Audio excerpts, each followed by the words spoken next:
Contoh, apa sih itu reframe? Mungkin banyak orang yang bertanya.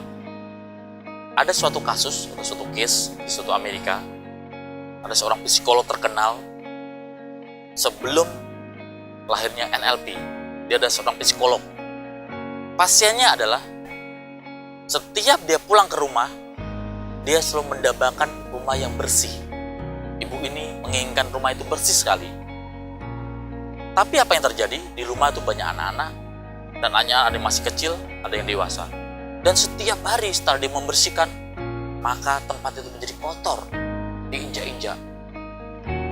Kalau dia masuk rumah melihat sesuatu itu kotor, dia menjadi fobia, dia menjadi takut, dia menjadi marah, emosi, meluap-luap.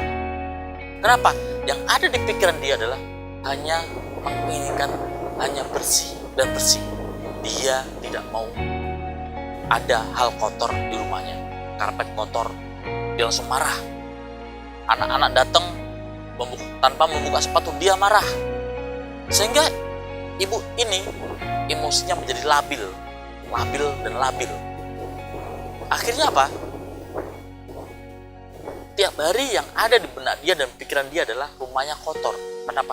Ada anak-anak di rumah dia. Suatu saat suaminya mengatakan, kamu harus berubah cara berpikir kamu. Harus memikir ulang, mereframe pikiran kamu. Kata dia, bagaimana caranya? Saya tidak mau. Saya maunya rumah saya bersih. Titik. Kata suaminya, ya kalau tidak mau rumah kotor, ya perlu tidak ada penghuni. Tidak ada orang. Mana mungkin? Anak ini adalah anak saya. Akhirnya diskusi panjang terjadi dan ibu ini tetap menginginkan adalah rumahnya bersih dan bersih tanpa ada kotoran sedikit pun. Dan itu tidak mungkin terjadi. Kenapa? Rumah ada penghuninya anak kecil dari yang besar dan semuanya aktivitasnya tinggi. Akhirnya suaminya membawa ke seorang psikolog terkenal di Amerika. Tahu apa yang terjadi? Sahabat-sahabatku yang super. Psikolog ibu mengatakan, kenapa ibu? Ada apa? Ibu, saya menginginkan rumah saya bersih. Psikologis tersebut hanya tersenyum. Bu, apakah mungkin rumah ibu begitu banyak anak bersih? Ya tidak mungkin. Oke baik, saya akan terapi ibu dengan reframe atau membingkai ulang sesuatu yang negatif menjadi positif. Silakan ibu duduk dan tenangkan, kata psikologis tersebut. Lalu psikologis tersebut mengatakan, coba ibu bayangkan rumah ibu bersih dan tidak ada orang sama sekali. Ibu sayang dengan anak-anak, sayang dengan keluarga, sayang. Sekarang tiba-tiba orang-orang yang Anda sayangi itu tidak ada sama sekali, meninggalkan Anda. Apa yang terjadi? Kemudian ibu itu menangis. Iya, saya sadar. Ternyata anak-anak saya, suami saya, di keluarga saya lebih penting daripada segalanya. Oke, sekarang dengarkan saya, Bu, kata psikologis tersebut. Kita reframe ibu atau kita memikir ulang.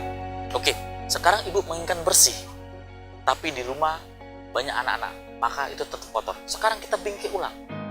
Ke sebelah kanan ibu, pikirkan bahwa anak-anak ini, walaupun tempat itu kotor sekalipun, tempat ibu kotor, tapi dia menyayangi ibu sepenuh hati. Dan apa jadinya? Ibu hanya menginginkan bersih, tapi tidak ada orang-orang yang Anda sayangi. Ibu itu akhirnya menangis. Dia menyadari bahwa tempat yang kotor itu bisa dibersihkan. Dan keluarga lebih penting daripada segalanya. Sahabat-sahabatku yang super, makna daripada tadi adalah ceritanya adalah ternyata dengan mereframe ulang atau membingkai ulang yang negatif menjadi positif, kita bisa merubah cara berpikir kita. Dulu ibu ini hanya mungkin kebersihan tanpa memperdulikan anak. Akhirnya dia mau menerima. Walaupun kotor tempat sekalipun bisa dibersihkan dan dia lebih menyayangi keluarganya dia. Akhirnya ibu ini menyadari bahwa ternyata segala sesuatu bisa kita rubah. Kita bingkai ulang dari negatif menjadi positif. Dan itulah bingkai kehidupan. Reframe atau membingkai ulang dari negatif menjadi positif.